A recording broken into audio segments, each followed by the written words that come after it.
Happy Halloween. Après le succès époustouflant de l'original de Halloween en 1978, John Carpenter et Debra Hill ont eu une idée astucieuse. Au lieu de suites répétitives traditionnelles, ils transformeraient Halloween en une série d'anthologies. Chaque année, un nouveau film sortirait, dont le seul lien avec les films précédents serait qu'il était centré sur le thème d'Halloween.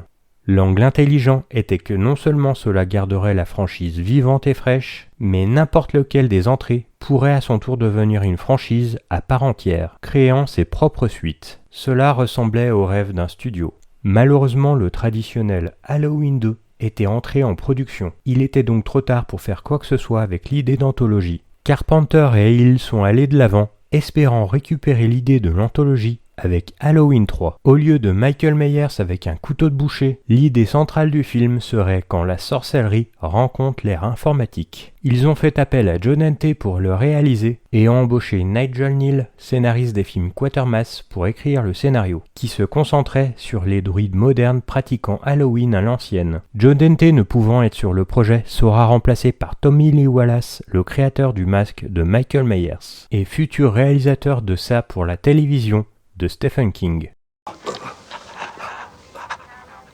Ils vont tous nous tuer. Généralement, les troisièmes films en franchise sont un point clé pour déterminer la longévité d'une série. Un hit acclamé peut maintenir l'intérêt pour une suite assez facilement, mais un troisième film est l'endroit où vous commencez vraiment à comprendre si une franchise a du pouvoir. Les franchises auxquelles Halloween sont le plus souvent associées, Les Griffes de la Nuit et Vendredi 13, ont chacune géré leur troisième épisode de manière très différente, et la tentative d'Halloween d'étendre sa pertinence au box-office est de loin la plus étrange. Halloween 3 est un film intéressant, n'ayant rien à voir avec Michael Myers. Le film original d'Halloween fait juste une apparition sur un écran de télévision dans une scène. Le film a été une déception pour beaucoup, mais si vous supprimez cela de l'équation, le film est en fait une expérience assez amusante. C'est exactement le genre de film qui trouve un public longtemps après sa sortie. Il est déroutant et drôle, à la fois intentionnellement et autrement.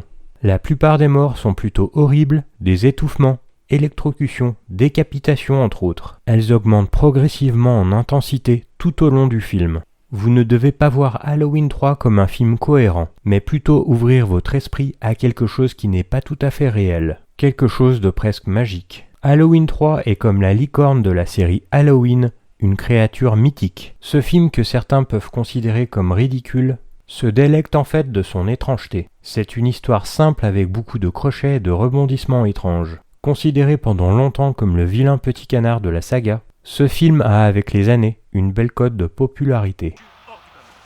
Est-ce que mon père vous a dit quelque chose la nuit où il est mort? Oui, oui. Il a dit dites à Ellie que je l'aime.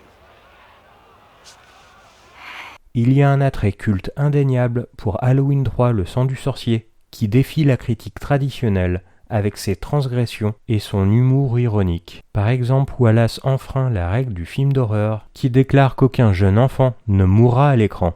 Là encore, pour donner du crédit là où il est dû, Carpenter avait enfreint cette règle au début de sa carrière avec le meurtre d'une jeune fille dans Assaut en 1976. La qualité de la production est en fait assez élevée. Le réalisateur Tommy Lee Wallace a utilisé une variété de techniques de tournage, des plans larges aux gros plans claustrophobes, et chaque plan atteint son but. La cinématographie du film est très bien emballée et se permet d'avoir des plans somptueux. Le réalisateur joue avec les lumières et les couleurs et nous rend une copie parfaite, notamment dans les scènes de nuit. Certains plans reprennent ceux de John Carpenter, notamment dans des plans nocturnes, avec des menaces fantomatiques. Halloween 3 respecte les codes des deux précédents films, de manière moderne pour l'époque, avec une citrouille générée par ordinateur, avec un thème musical au synthé qui met tout de suite dans l'ambiance. Si vous tendez l'oreille, certaines notes musicales de cette ouverture nous rappellent celles de Terminator.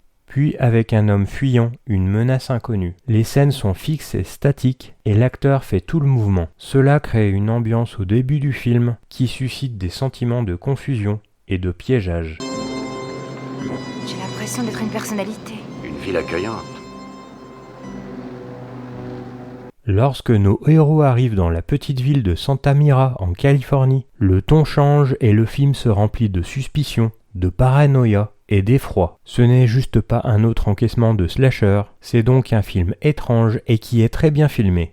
Nous avons des acteurs notables qui jouent à l'écran. Tom Atkins, très convaincant, hérite du rôle principal. Il joue un médecin alcoolique nommé le docteur Dan Chalice. Ce personnage a des enfants et une ex-femme interprétée par Nancy Loomis, qui a joué Annie dans Halloween de Carpenter.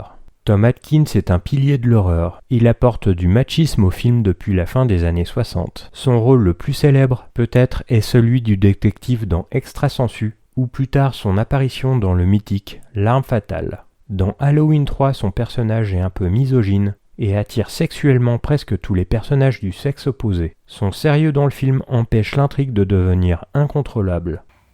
Où voulez-vous dormir, docteur Chalice? Question stupide, mademoiselle Grambridge. Stacy Nelkin joue Ellie, une fille enquêtant sur la mort de son père, et ses liens avec l'usine Silver Shamrock. C'est une partenaire coriace et curieuse. Les deux forment un duo brillant dans ce film. Pour compléter les acteurs, il y a Dan O'Herlihy qui joue Conal Cochrane, propriétaire de Silver Shamrock. C'est un homme assez étrange et qui n'aime vraiment pas expliquer son plan diabolique. Au lieu de cela, il préfère simplement sourire, applaudir et lancer une boutade au hasard. Dick Warlock, qui a porté le masque de Michael Myers dans Halloween 2, est ici l'homme de main maléfique. La partition musicale est composée par John Carpenter et Alan Howarth. Et tout comme pour Halloween 2, la musique au synthé est très efficace. Et même si elle est très 80s, elle n'est pas du tout démodée. Les effets spéciaux de l'époque sont assez bien réussis.